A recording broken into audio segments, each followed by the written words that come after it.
Hello everyone, कैसे हैं आप सब लोग। I hope all of you are doing amazingly great. First of all welcome to this session.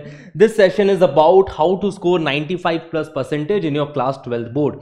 So first of all let me introduce my self. My name is Kundan Mankad. प्यार से बच्चे मुझे KM sir बुलाते हैं। I will be your maths teacher, your mentor, your guide in this journey of preparation for competitive entrance examination as well as 12th boards. ठीक है।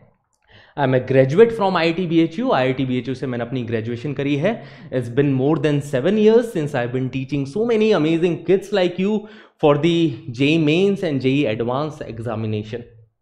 Okay, तो आज का जो सेशन है दैट इज अबाउट कि हम क्लास 12th में कैसे स्कोर करें बहुत अच्छे परसेंटेज, 95% के ऊपर किस तरीके से स्कोर किया जाए। तो सबसे पहले तो मैं ये बात करना चाहूँगा कि क्यों स्कोर करें, है ना। ऐसी क्या ज़रूरत पड़ गई, क्या फ़ायदा मिल जाएगा हमको क्लास 12th में अगर हम 95% से ज़्यादा स्कोर करेंगे। क्योंकि हमारे बड़े भैया तो बोलते हैं, पास आस पड़ोस वाले तो बोलते हैं कि अरे 10th-12th के मार्क्स मैटर नहीं करते। होते हैं ना कुछ लोग जीवन में, आप अच्छे से मेहनत कर रहे हो, प्रिपरेशन में लगे हुए हो और कोई आगे बोल देगा कि अरे कोई फ़ायदा नहीं है इसका। ठीक है, ऐसा ही मेरे साथ हुआ था जब मैं क्लास 10th के अंदर था।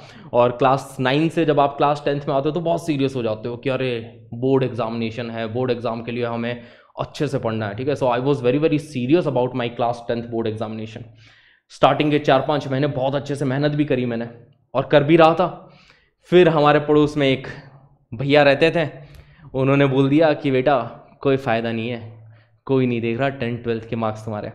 ठीक है, और जब मैंने ये बात सुनी उसके बाद में तो अपना पूरा बिलीफ सिस्टम हिल गया यार। अपने को समझ ही नहीं, मतलब पूरा पर्पस ही खत्म हो गया। अब समझ ही नहीं आ रहा कि पढ़ाई कर रहे हैं तो कर क्यों रहे हैं। ठीक है, तो मैं सोचा कि अच्छा मैटर नहीं करते तो क्या करें, पढ़ना छोड़ दूँ। छोड़ दिया मैंने, है ना। उसके बाद में मैंने कुछ खास पढ़ाई करी नहीं। 10th निकल गया, 10th में 83% बन गए। अब आपको लग रहा होगा सर 83 अच्छा तो किया सर। इतना अच्छा नहीं था जितना एक्सपेक्ट किया जा रहा था, है ना। अपना एम था कि 95% से ज़्यादा अपन स्कोर करेंगे, तो वो हम कर नहीं पाए। अब उसका नुकसान मेरे को आगे जाके ज़रूर हुआ, है ना। क्योंकि क्लास 10th के अंदर 83 थे। क्लास 12th बोर्ड के लिए भी मैंने इतनी अच्छे से प्रिपरेशन करी नहीं, क्योंकि अपन IIT के लिए तो बहुत अच्छे से प्रिपरेशन कर रहे थे। I was preparing for IIT JEE। तो IIT JEE के लिए प्रिपेयर कर रहा था, उसके लिए तो मैं बहुत सीरियस था। मुझे पता था कि IIT JEE मैटर करता है भैया, क्योंकि इसी के नंबर के बेसिस पे मुझे कॉलेज मिलने वाला है और अपने को अच्छी से अच्छी कॉलेज में जाना है, तो IIT के लिए अच्छे से प्रिपेयर करना है। बट फिर से क्लास 12th बोर्ड के अंदर मेरे पास वो पर्पस नहीं था कि क्लास 12th बोर्ड में अच्छे मार्क्स लाए क्यों, क्या फ़ायदा होने वाला है, कौन देखेगा आगे जाके। तो मैंने क्लास 12th बोर्ड के अंदर भी मेहनत करी नहीं और 83% वहाँ पर भी मेरे बने। तो क्या 95% में नहीं ला सकता था? बिल्कुल ला सकता था, बहुत अच्छे से 95% में स्कोर कर सकता था। बट मैंने नहीं किया और उसका आगे जाके नुकसान जरूर मुझे फेस करना पड़ा। क्योंकि जब मैं ग्रेजुएशन के बाद में मास्टर्स के लिए प्रिपरेशन कर रहा था, कैट का एक एग्जाम होता है, मेरा ड्रीम था कि मैं IIM-ABC से ग्रेजुएशन करूं, मास्टर्स करूं उसके आगे। ठीक है, पोस्ट ग्रेड के लिए मैं IIM-ABC जाऊं। और मैंने उसका एंट्रेंस एग्जामिनेशन लिखा। एंट्रेंस एग्जामिनेशन के अंदर बढ़िया परसेंटाइल बन गए, 99.6 परसेंटाइल बने तुम्हारे भाई के। तो मुझे लगा कि अरे अब तो IIM-ABC खुद बुलाएंगे मुझे। बट मुझे उन तीनों कॉलेजेस से कॉल तक नहीं आया। ठीक है, और ऐसी बहुत सारी अच्छी अच्छी कॉलेजेस थी जिनसे मेरे को कॉल तक नहीं आया। क्यों? क्योंकि मेरे 10th एंड 12th में इतने अच्छे परसेंटेज नहीं थे। और ऐसे मैं बहुत बच्चों को जानता था जिनके मेरे से कम परसेंटाइल थे उस एंट्रेंस एग्जामिनेशन में, जिनके 94-95 परसेंटाइल थे, बट उन्होंने 10th एंड 12th में इतना अच्छा स्कोर कर रखा था, 95% से ज़्यादा स्कोर कर रखा था 10th एंड 12th के अंदर। तो उनको ज़रूर कॉल आया वहाँ से। ठीक है, तो दिल टूटा अपना कि अरे यार ये पुराने पाप पीछा नहीं छोड़ेंगे। ठीक है, तो वो नहीं छोड़ते। 10th एंड 12th के मार्क्स मैटर ज़रूर करते हैं। तो अगर आपको कोई बोले कि a piece of paper can't determine your future, मैं इस बात को देखो मना नहीं करता। मैं ऐसा नहीं बोलूँगा कि 10th एंड 12th में आपने अगर अच्छा स्कोर नहीं किया तो आगे जाके बहुत भारी नुकसान झेलने को मिल जाएगा। ऐसा नहीं है, हो सकता है आप उसके बाद में बहुत अच्छा कर लो, उसके बावजूद बहुत अच्छा कर लो। बट जब इतनी बड़ी बात है नहीं यार, मान के रखो 12th के अंदर 95% से ज़्यादा लाना is not a big deal. बहुत इजीली आप लोग ला सकते हो, बस एक कंसिस्टेंसी और कुछ अच्छी हैबिट्स डेवलप करने की ज़रूरत है। तो कैसे लाएंगे उसके बारे में मैं आऊँगा, बट आपको सबसे पहले तो ये क्लियर होना चाहिए कि क्यों लाए, वाई टू स्कोर, क्यों अच्छा स्कोर करे, क्योंकि आगे जाके काम आएगा। अगर आप अब्रॉड जाना चाहते हो, सपोज अपनी मास्टर्स के लिए, ग्रेजुएशन के बाद में कई बच्चे ऐसे होते हैं जो मास्टर्स के लिए अब्रॉड जाना चाहते हैं, तो जब आप अब्रॉड के लिए अपनी एप्लीकेशन लिखोगे तो उस एप्लीकेशन में आपको अपने 10th 12th ग्रेजुएशन के मार्क्स मेंशन करोगे। तो आपके कैसे मार्क्स रहे 10th 12th ग्रेजुएशन में, उसके ऊपर बेस करता है कि आपको स्कॉलरशिप मिलेगी कि नहीं मिलेगी, आपका एंट्रेंस आपको मिलेगा कि नहीं मिलेगा, उन कॉलेजेस में एडमिशन मिल पाएगा कि नहीं, वो सारे आपके 10th 12th एंड ग्रेजुएशन के मार्क्स पे बहुत ज़्यादा डिपेंड करता है गाइस। ठीक है, तो अच्छे रखे अपने मार्क्स। 10th तो चलो आप में से निकल चुका है, आप में से कईयों का, बट अब आप जब 12th के लिए प्रिपेयर कर रहे हो तो 12th के लिए सीरियसली प्रिपेयर करें, क्योंकि इसके मार्क्स आगे जाके मैटर करने वाले हैं। और अब सिर्फ मार्क्स के लिए बात नहीं है, इसके कुछ लॉन्ग टर्म बेनिफिट्स है कि अपना एक नॉलेज बेस बिल्ड होगा। नॉलेज कभी भी नुकसान नहीं देता है। बहुत इंटरेस्टिंग सब्जेक्ट है जो आप पढ़ रहे हो, फिजिक्स, केमिस्ट्री, मैथ्स या फिर बायो भी, ठीक है, तो ये बहुत ही इंटरेस्टिंग सब्जेक्ट है। आपका एक नॉलेज बेस बिल्ड होगा, वो नॉलेज बेस आपका काम आने वाला है जब आप एंट्रेंस एग्जामिनेशन के लिए भी प्रिपेयर कर रहे हो। अगर आप IIT JEE mains, if you are preparing for JEE mains और JEE advance, the concept that you are studying in from your NCERT और from your state board text book, those concept will be heavily used in these entrance examination as well. So आपका एक base बहुत अच्छे से build हो जाएगा जब आप 12th बोर्ड्स के लिए भी अच्छे से प्रिपरेशन करते हैं तो। ठीक है, हायर एजुकेशन, उसके लिए तो मैंने बता ही दिया है कि हायर एजुकेशन में कितना ज़्यादा मैटर करता है 10th एंड 12th के marks. And building good habits, ठीक है, building good habits when you are preparing, when you are seriously preparing, है ना, when you are sincerely preparing. ठीक है, अगर आप सिंसियर हो अपने 12th के लिए तो आप कुछ अच्छी हैबिट्स भी बिल्ड करना स्टार्ट करोगे, जैसे कि कंसिस्टेंसी। रेगुलरली आप पढ़ाई करोगे तो एक कंसिस्टेंसी की हैबिट बिल्ड होती है, which is very very strong habit, जो आपको आगे जाके हमेशा बहुत ज़्यादा मतलब हेल्प करने वाली है। बिकॉज विदाउट कंसिस्टेंसी कुछ भी अचीव करना बहुत मुश्किल है। आप चाहे किसी भी फील्ड में कुछ भी अचीव करना चाहते हो तो कंसिस्टेंसी बहुत मैटर करती है।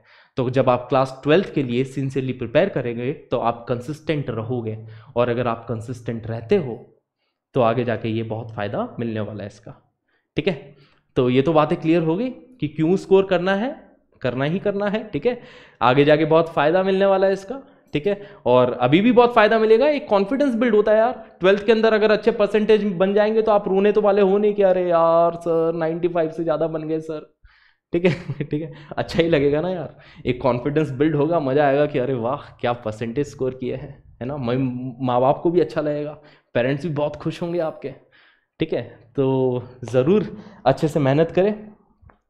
तो चलो ये बातें क्लियर हो गई है आपके लिए कि क्यों स्कोर करना है। तो इसके बाद में ये बात कर लेते हैं कि वाई टू स्कोर, इसके बारे में बात कर ली। देखो कुछ स्कॉलरशिप के बारे में बता देता हूँ यहाँ पे कि जब आपके क्लास 12th के अंदर आप अच्छे से मेहनत करते हो तो कुछ स्कॉलरशिप्स है, जैसे कि NSF scholarship, CCRT scholarship, inspire scholarship, AICTE Pragati scholarship for girls.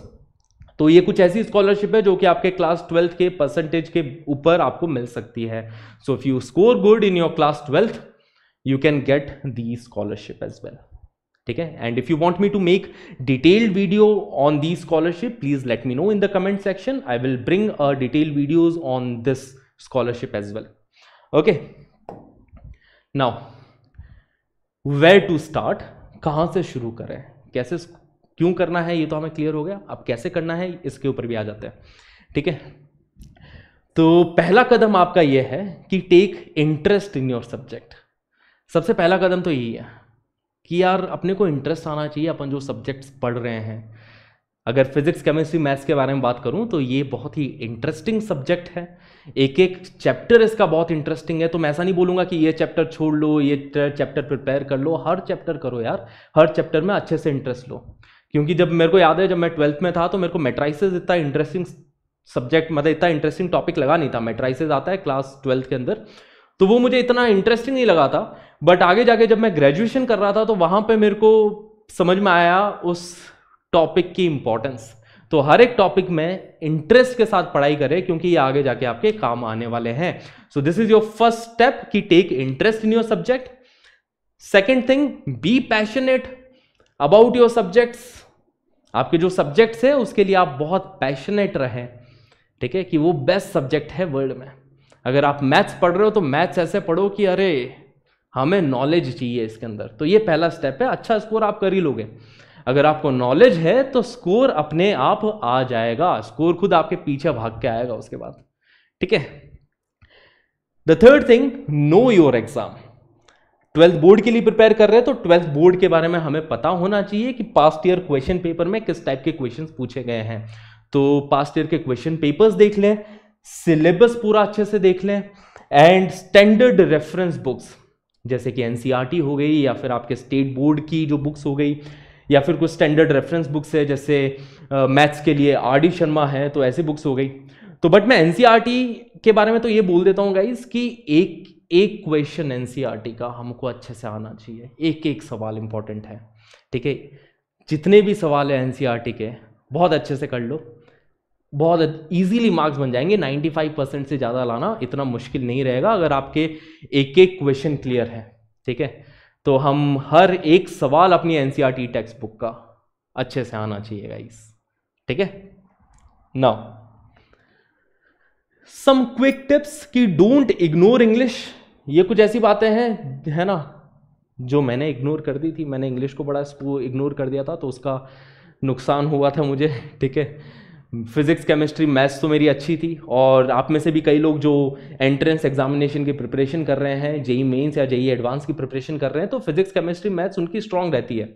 अगर आप जेई मेंस या जेई एडवांस के लिए फिजिक्स केमिस्ट्री मैथ्स पढ़ रहे हो तो 12th बोर्ड की जो फिजिक्स केमिस्ट्री मैथ्स है वो इतनी ज़्यादा टफ होती नहीं है, सारे के सारे कॉन्सेप्ट वहीं कवर हो जाते हैं एंट्रेंस एग्जामिनेशन की प्रिपरेशन के दौरान ही, ठीक है। So when you are preparing for these entrance examination, 12th board are already covered in that, right. Physics chemistry maths में तो कवर्ड है ही, बट जनरली बच्चे ये गलती करते हैं यहाँ पे कि वो इंग्लिश को इग्नोर कर देते हैं कि अरे इंग्लिश तो क्या सब्जेक्ट है ना।